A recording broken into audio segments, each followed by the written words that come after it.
CPM సోదరులకి script ఎక్కడి నుంచి వచ్చిందో వాళ్ళే దానికి సమాధానం చెప్తే బాగుంటుంది. లోకేష్ అంటున్నారు నిన్న విశాఖపట్నంలో మాట్లాడుతూ సిపిఎం ఎవరో స్క్రిప్ట్ చదువుతుందట. నేను ఛాలెంజ్ చేస్తున్నాను, మీరు చెప్పండి ఆ పేరు, మేము ఎవరు స్క్రిప్ట్ చదువుతున్నారో చెప్పండి. మా పార్టీ కేంద్రం ఢిల్లీలో ఉంది. ఢిల్లీలో దేశం అంతా మాది ఒకటే విధానం.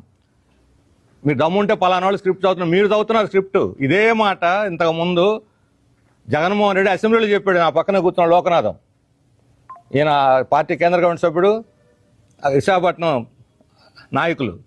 ఆ రోజు ఏం చెప్పాడు?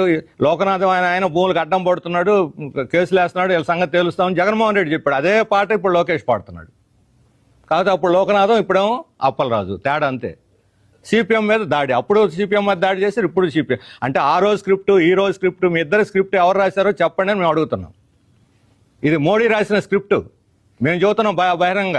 పేరు దమ్ముంటే నువ్వు చెప్పు ఎవరు స్క్రిప్ట్ మేము చదువుతున్నాం. ఈరోజు రాష్ట్రంలో ఈ భూముల కోసం పోరాడుతుంది ఎవరు? ప్రతిఘటిస్తుంది ఎవరు? గతంలో జగన్మోహన్ రెడ్డి ఉన్నప్పుడు మేము ప్రతిఘటిస్తే మీకు బాగా ఉంది. అది అప్పుడు పక్కన వచ్చి కూర్చొని బలపరిచారు, మాతో కూడా ధర్నాలో కూర్చున్నారు. ఆ రోజు తప్పు కాదు, ఈరోజు తప్పు అయిందా? అందుకని ఇష్టానుసారం బాధ్యతారహితంగా ఒక మంత్రి, ముఖ్యమైనటువంటి కేబినెట్ స్థానంలో ఉన్నటువంటి వ్యక్తి ఇట్లా అపరిపక్వంగా సిపిఎం లాంటి ఒక చారిత్రాత్మక పార్టీ, జాతీయ పార్టీ మీద అపనిందలు మోపడం తీవ్రంగా ఖండిస్తున్నాం.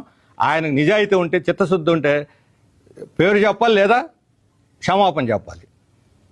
సిపిఎం మీద ఎలా నిందేస్తాడు? మీరు ఏం అర్హత ఉందని వేస్తున్నారు నిందని అడుగుతున్నాను. మీకున్న అర్హత ఏమిటి సిపిఎంని విమర్శించడానికి? ఈ రకంగా అడ్డగోలు విమర్శలు చేస్తే సిపిఎం మాత్రం స్పందించకుండా ఉండదు. అందుకని ఇది మానండి. ఎదురుదాడి చేయటం, అపనిందలు వేసి ఎవరో రాసిన స్క్రిప్టు చదివి అంత తెలివి తక్కువడం కాదు. ఇది ఒక చరిత్ర కలిగిన పార్టీ, మాకు ఒక సొంత విధానం ఉంది. ఇష్టానుసారం మాట్లాడొద్దని చెప్పి లోకేష్ గారిని కోరుతున్నాను. బాధ్యతాయుతంగా వ్యవహరించండి ఒక మంత్రిగా.